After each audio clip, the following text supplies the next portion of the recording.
Dios les bendiga, sean bienvenidos una vez más a estos segmentos de meditación y Befi. En esta semana hemos estado hablando acerca de lo que debemos de cuidar, ¿verdad? Decía el apóstol Pablo, cuídate de ti mismo, y hemos visto que debemos de cuidar nuestro corazón, debemos de cuidar nuestra lengua, y también debemos de cuidar nuestra mente y nuestros pensamientos. Debemos de tener una mente distinta al inconverso, debemos de tener unos pensamientos distintos porque hemos sido transformados. No debemos de conformarnos, ¿verdad? De tener y de pensar lo mismo que un mundano o un inconverso. Romanos 12:2 nos deja ver que no nos debemos de conformar a este siglo, sino debemos de transformarnos por medio de la renovación de nuestro entendimiento, para que comprobéis cuál sea la buena voluntad de Dios, agradable y perfecta. He puesto 3 puntos, hermanos, de por qué debemos de cuidar nuestra mente y nuestros pensamientos, ¿verdad? El primer punto, hermanos, es porque nuestra mente determina nuestras acciones y nuestras decisiones. Proverbios 23, capítulo número 23, versículo número 7, dice: los pensamientos que cautivamos en nuestra mente afectan quiénes somos y cómo actuamos. Dice Proverbios 23, capítulo número 23, versículo número 7. Proverbios 23, 7 dice lo siguiente: porque cuál es su pensamiento en su corazón, tal es él. Porque cuál es su pensamiento en su corazón, tal es él. Y como les decía, hermanos, los pensamientos que cultivamos en nuestra mente afectan quiénes somos y cómo actuamos. La persona inconversa es lo que es y el cristiano es lo que es porque su mente y su corazón así son. Somos un reflejo de lo que pensamos y de lo que somos en nuestro interior. Entonces debemos, hermanos, de transformar nuestra mente y no conformarnos a este siglo, porque si nuestra mente está cauterizada, si nuestro pensamiento está cauterizado por las ideas y las ideologías mundanas y pasajeras, nuestras acciones y decisiones también lo van a hacer. ¿Cómo, hermanos, podemos tener una mente cauterizada por el mundo, por lo que escuchamos, por lo que vemos, por con quién estamos? Todo eso influye en nuestra mente y en nuestros pensamientos, y eso después influirá en nuestras acciones, y eso a la postre influenciará nuestros hábitos y determinará quiénes nosotros seremos en un futuro. Entonces, si no le está gustando, hermanos, o si usted está notando en su vida o estamos notando en nuestra vida comportamientos y acciones, ¿verdad?, que están trayendo malos resultados, debemos de examinar nuestros pensamientos. ¿Qué estamos pensando? ¿Qué estamos dejando que entre en nuestra mente? Porque eso es lo que está determinando nuestras acciones y eso está determinando nuestro comportamiento.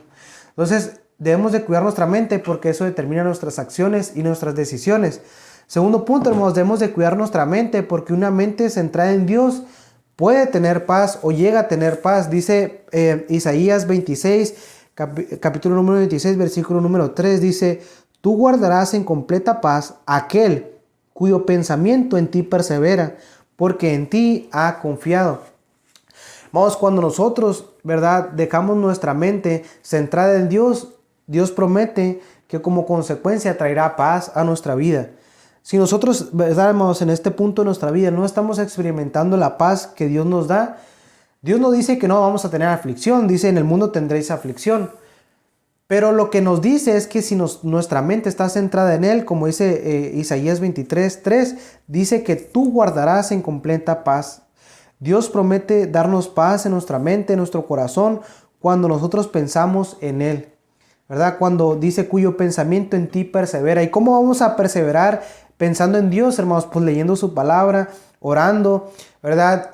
Asistiendo a la iglesia. Son maneras en las que nosotros podemos experimentar la paz que Dios trae a nuestra vida cuando nosotros nos centramos en Él y nuestra mente está enfocada en Él. Y por último, hermanos, no solamente porque Él trae paz, sino también porque si cuidamos nuestra mente, nos protegemos del pecado. Una mente que está protegida, ¿verdad?, es una mente que puede estar más santificada y más pura delante de Dios. Dice 2 Corintios capítulo número 10, versículo número 5.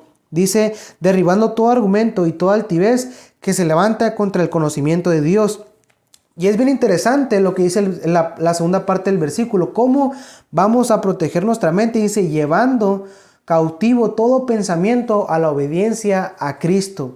Llevando cautivo todo pensamiento a la obediencia a Cristo. Y esto, hermanos, denota algunas cosas interesantes, y una de ellas es que va a haber pensamientos que se contrapongan a lo que Dios ha dicho en su palabra y de su voluntad.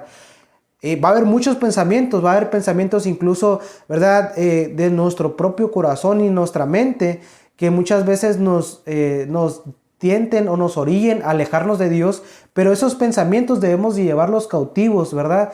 Debemos de nosotros entender que cuando ese pensamiento llegue a nuestras vidas o a nuestra mente, debemos de llevarlo cautivo, preso, debemos de encerrarlo y llevárselo a Dios para que Él pueda renovar poco a poco nuestra mente y podamos tener la vida que Dios quiere que tengamos en su voluntad.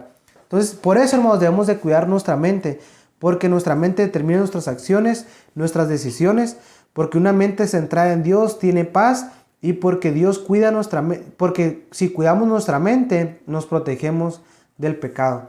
Vamos a ver el día de mañana, hermanos, qué otra cosa debemos de cuidar para que nosotros podamos vivir haciendo su voluntad. Dios les bendiga, hermanos.